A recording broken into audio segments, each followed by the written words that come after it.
एक घमंडी सांड और बीरबल। बहुत समय पहले की बात है।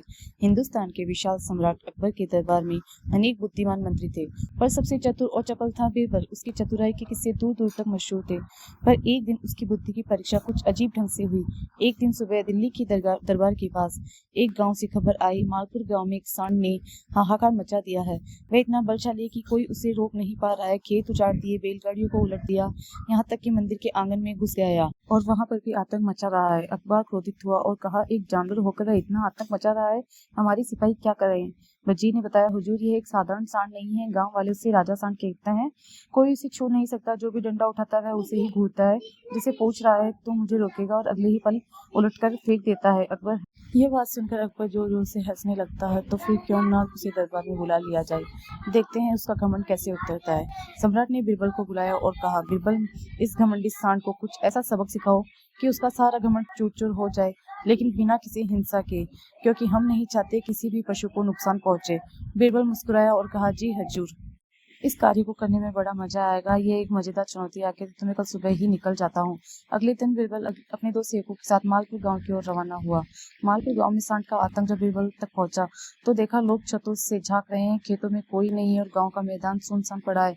बीच मैदान में एक विशाल काला तेज सींगों वाला सांड इतरा इतरा कर चल रहा था।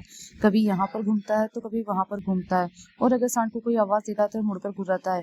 बीरबल ने गाँव वालों से पूछा, ये कैसा है और ये ऐसे क्यों करता है, इसे किस बात का घमंड है। एक बूढ़ा किसान बोला, साहब, ये सांड अपने आप को राजा समझता है। जब भी कोई इसके सामने आता है वह ऐसे देखता है जैसे कह रहा हो, तू मुझे ऐसे क्या देख रहा है, मैं सबसे बलवान हूँ। गांव में सबने इसे पकड़ने की कोशिश की, लेकिन इसने सभी को पटक दिया।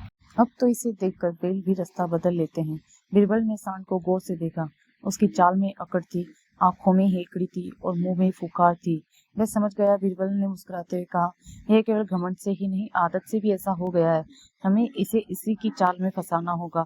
बीरबल ने गांव वालों से कहा, मैं 3 दिन में इस सांड का घमंड तोड़ दूंगा, पर मेरी एक शर्त है कि कोई भी इसे डराने या भगाने की कोशिश नहीं करेगा।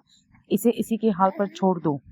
सभी गांव वाले सहमत हो गए। बीरबल ने पास के मंदिर के आंगन में एक ऊंचा मंच बनवाया और उसके चारों ओर रंग बिरंगे झंडे लगाए।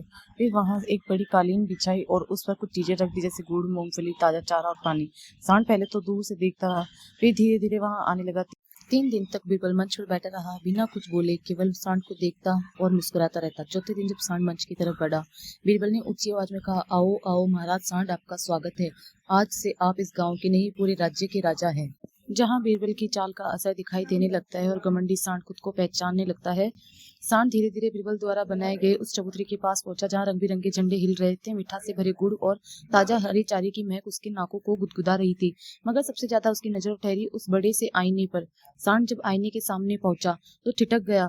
वहां एक और सांड खड़ा था, ठीक वैसा ही काला, उतने ही बड़े सींग, उतनी ही बड़ी गर्दन और उतनी ही अकड़। उसने फुफकार मारी, सामने वाले ने भी फुफकार मारे। उसने अपने पांव के खोल जोर से जमीन पर मारे और सामने वाले ने भी जोर से मारे।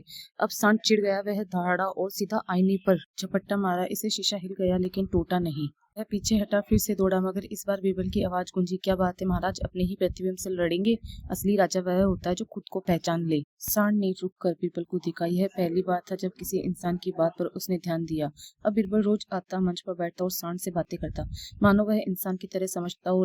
बीरबल ने सांड को कहा, राजा होना बुरी बात नहीं है सांड महाराज, मगर राजा को जनता से डर नहीं, सम्मान चाहिए, तभी उसकी असली बादशाहत होती है। सांड रोज उसकी बातें सुनता। अब वह गुस्से से सींग नहीं घुमाता, जमीन नहीं कुदेरता और लोगों को घूरता भी नहीं। वह केवल खड़ा रहता।